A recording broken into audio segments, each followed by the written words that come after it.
So it's a little disturbing to me that 35% of Americans now say that they would save their animal's life before stranger's They life. Like said that? 35%. When did that come And out? it's growing. It came out a few years ago. Why Like do 4 you or 5 think years that ago. is? Do you think it's a cultural shift?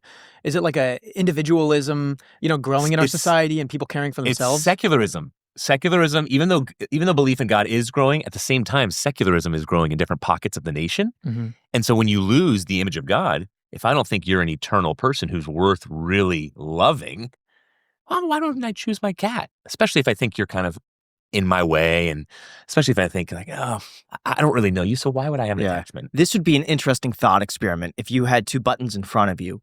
One saves your pet, the other saves a random person that you don't know on the planet. What would you do?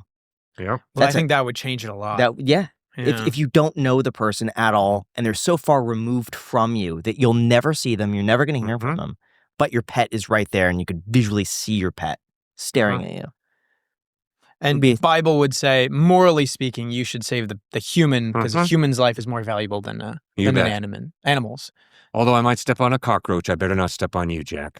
Although I might step on an ant, Graham, I better not step on you, because you are created in the image of God in the way the cockroach and the ant are not. Now, that does not mean that the cockroach and the ant are insignificant, but it does mean that you are a creation of God in his image, which means you have a value and a dignity that the cockroach and the ant do not have. Do some people have more value than others? Because if you could rank people higher than dogs, higher than cats, and go down the spectrum, every human is technically the same, even though some people might have a much greater impact on society than others. But not if there is no God.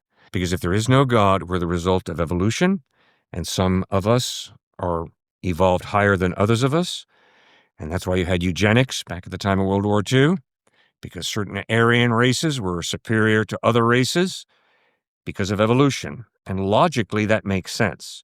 But the Bible insists, no, you're not just an evolutionary product. You're a human being created in the image of God with innate, intrinsic value and dignity, because you're not simply a highly evolved ape.